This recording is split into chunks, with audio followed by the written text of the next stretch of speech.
ሰላም ክቡራትና ክቡራን ተከታታዮቼ እንደምን አላችሁ? እኔ በጣም ደህና ነኝ። ዛሬም እንደተለመደው በወሳኝ መሰረታዊ የህግ ፕሮግራም መጥቻለሁ። በዛሬው ፕሮግራሜ ባለፈው ፕሮግራም ላይ ተመርኩዤ ሰራተኞች ማድረግ የሌለባቸውን በአዋጁ በአሰሪና ሰራተኛ አዋጅ 1156 ሰራተኛው ማድረግ የለባቸውም ተብሎ የተከለከሉ ተግባራቶች ምንድናቸው የሚለውን የምነግራችሁናል ማለት ነው። በባለፈው ፕሮግራሜ አሰሪዎች ማድረግ የሌለባቸውን ነገሮች ነግሬያችሁ ነበር። ዛሬ ደግሞ በዛው አዋጅ ላይ ሰራተኞች ማድረግ የለባቸውም ተብሎ የተከለከሉ ተግባራቶችን የምነግራችሁ ይሆናል ማለት ነው። ለዚህ ቻናል አዲስ የሆናችሁ ቻናሉን ላይክ፣ ሼር፣ ሰብስክራይብ በማድረግ አብራችሁኝ እንድትሆኑ በአክብሮት እጠይቃለሁ። ቀጥታ ወደ ዛሬው ፕሮግራም ይገባለሁ።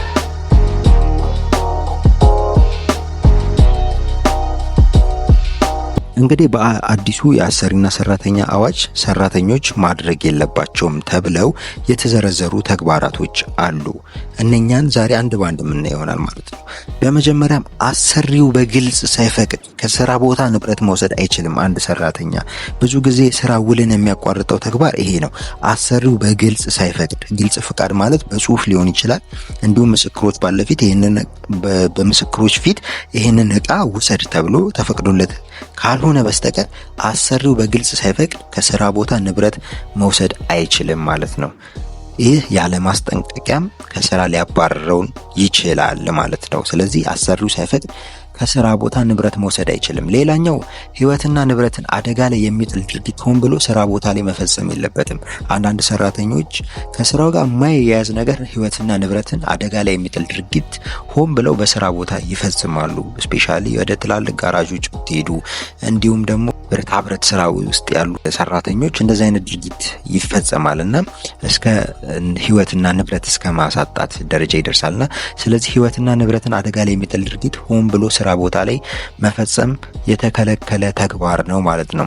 ሌላኛው በስራ ቦታ ወሲባዊ ትንኮሳ ወይም ጥቃት መፈጸም፣ አካላዊ ጥቃት መፈጸም አይቻልም። አንድ ሰራተኛ በስራ ቦታ ላይ ካለቃውም ጋር ይሆናል ወይም አብሮ ከሚሰራው ሰው ጋር አካላዊ ጥቃት መፈጸም ወይም ደግሞ መደባደብ አይችልም ማለት ነው። በስራ ቦታም እንደዚህ ወሲባዊ ትንኮሳ መፈጸም የለበትም ማለት ነው። ይሄ የተከለከለ ተግባር ነው።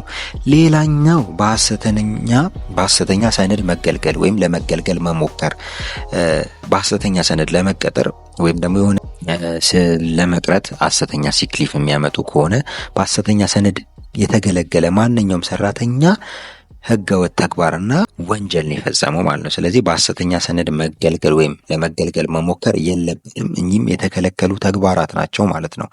ሌላኛው በስራ ቦታ በህግ የተከለከሉ አደንዛዥ እጾችን ወይም የአልኮል መጠጦችን መጠቀም ወይም ተጠቅሞ ለስራ ብቁ ባልሆነ አእምሮና አካላዊ ሁኔታ ውስጥ ሆኖ መገኘት አይቻልም ማለት ነው። ብዙ ሰራተኞች ጠጥተው ወደ ስራ ይገባሉ ወይም ደግሞ ተጠቅመው ወይ ደግሞ ሌላ ነገር አድርገው ይገባሉ። ይህ በህግም በሞራልም የተከለከለ ተግባር ነው ማለት ነው። አሁንም እንደ ምሳሌ የምሰጣችሁ ጋራጅ ቦታዎች ላይ እንደ ብረት ስራ ቦታዎች ላይ እንዲሁም ሹፌሮችም ተጠቅመው የድርጅት መኪና ሲያሽከረክሩ ይታያል ማለት ነው። ይህ በአሰሪና ሰራተኛ አዋጁ በጥብቅ የተከለከለ ተግባርና ሰራተኛ ጭራሽ መፈጸም የሌለበት ተግባር ነው ማለት ነው።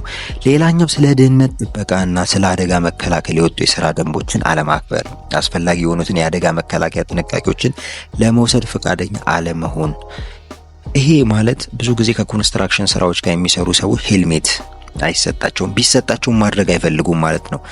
አለመሰጠቱ ያሰሪው ጥፋት ሆኖ የተሰጠውን ግን አለማድረግ የሰራተኛው ጥፋት ነው ማለት ነው። ስለዚህ ሰራተኞች ለጥንቃቄ ተብሎ የሚሰጣቸውን ማቴሪያል በሙሉ መጠቀምና ለጥንቃቄ የሚረዱ መከላከያ ነገሮችን በሙሉ ማድረግ መቻል አለባቸው ማለት ነው።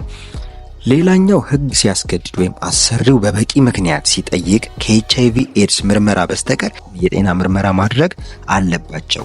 የጤና ምርመራ ለማድረግ ፈቃደኛ አለመሆን የተከለከለ ተግባር ነው ማለት ነው።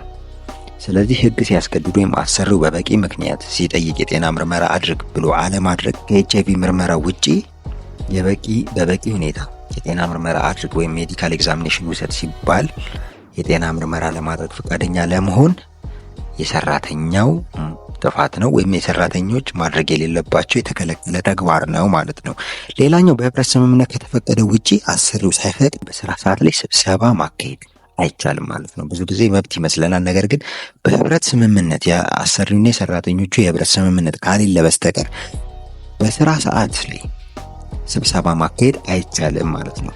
እነኚህ የተከለከሉ ተግባራቶች ናቸው። በመሆኑም እነኚህን የተከለከሉ ተግባራቶች መፈጸም ለማንኛውም ሰራተኛ ህገወጥ ድርጊት ሆኖ ይቆጠራል ማለት ነው። እነኚህን ተግባራት መፈጸም ለማንኛውም ሰራተኛ የተከለከለ እንደሆነ የአዲሱ የአሰሪና ሰራተኛ አዋጅ ቁጥር 1156 ያስቀምጣል ማለት ነው። በመሆኑም እነኚህ ሰራተኞች እነኚህን ተግባራቶች መፈጸም እንደሌለባችሁ ልታስተውሉ ይገባል ማለት ነው። ለዛሬ አበቃኝ። በቀጣይ በሌላ ቪዲዮ እስከምንገናኝ መልካም ጊዜ፣ ቸርን ሰንብቱ።